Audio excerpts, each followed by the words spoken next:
First part,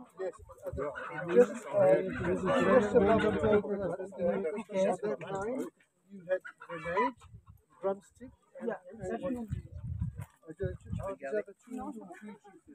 and the drumstick to take all the fire ashes that took the year because they were exactly unmade drumsticks. Maharaj English जमते का? English जमते का? Not the parasites. I mean, drumstick helps to get nitrogen from air, pass it down to the roots. Oh yes. हाँ संपर्क झाला Drumstick helps to cover the pomegranate so that it doesn't get direct sunlight or direct shadow. Yes. आमच्या तसलंच होते ऐकाय जमते पण बोलायला हिंदी आपले वापरायचे म्हणजे हेल्प करते. Okay. हिंदीचा उपयोग मिलिंद साहेब, डायकर करायला म्हणजे माणसं किती काम करतात तिथे? 5 माणसं So फॅमिलीतले सगळे 5 लेबर 2 घरचे 3 labour. So I mean, there are 2 people from the family and 3 external labor. Et 3 jours de salariés extérieurs. Total 5. À la famille. Donc 5 personnes.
माझं नाव प्रसाद गोंगडे. मी बारामती नॅचरल SPK शेतकरी ग्रुपचा मेंबर आहे.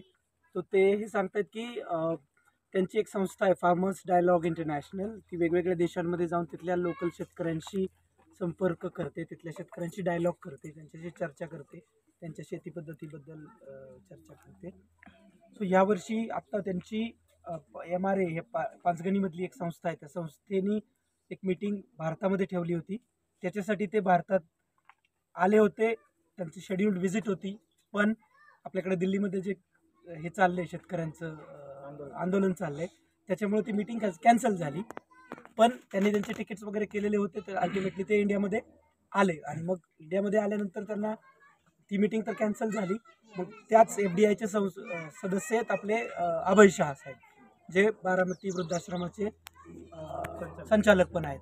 मग ते या सगळ्या लोकांना पाचगणीतून घेऊन बारामतीमध्ये आले. बारामतीमध्ये त्यांची सगळी निवासाची सोय केली होती ज्येष्ठ नागरिक निवासामध्ये. आणि मग तिथून पुढे त्यांनी त्यांना म्हणजे बारामतीच्या आजूबाजूचे जे शेतकरी आहेत किंवा शेतीपूर आपलं साखर कारखाना असेल, ऊसाचं गुराळ असेल वगैरे, डेअरी वगैरे असेल, या गोष्टी त्यांनी दाखवलेल्या आहेत. आता कोणत्या गावात आहेत तुम्ही? आता आपण इथं सावंतवाडी गावामध्ये आहोत, जिथं गोरख सावंत साहेब आहेत त्यांच्या शेतामध्ये आपण आहोत. आणि इथं सुभाष पाळेकर कृषी पद्धतीने केली गेलेली नैसर्गिक शेती आहे, तो प्लॉट बघण्यासाठी हे शेतकरी आले होते. हा, त्यांना म्हणजे काय वाटलं ते सांगा की म्हणजे इथला फार्म हा, म्हणजे त्यांनी हे आपलं फार्म बघितलं आणि त्यांना हे नैसर्गिक विषमुक्त शेती बेसचा जो आपला कन्सेप्ट आहे तो त्यांना खूप आवडला. त्याच्यामध्ये त्यांनी ते सुभाष पाळेकर कृषीचे जे आपले 4 पिलर आहेत त्याच्याबद्दल माहिती घेतली.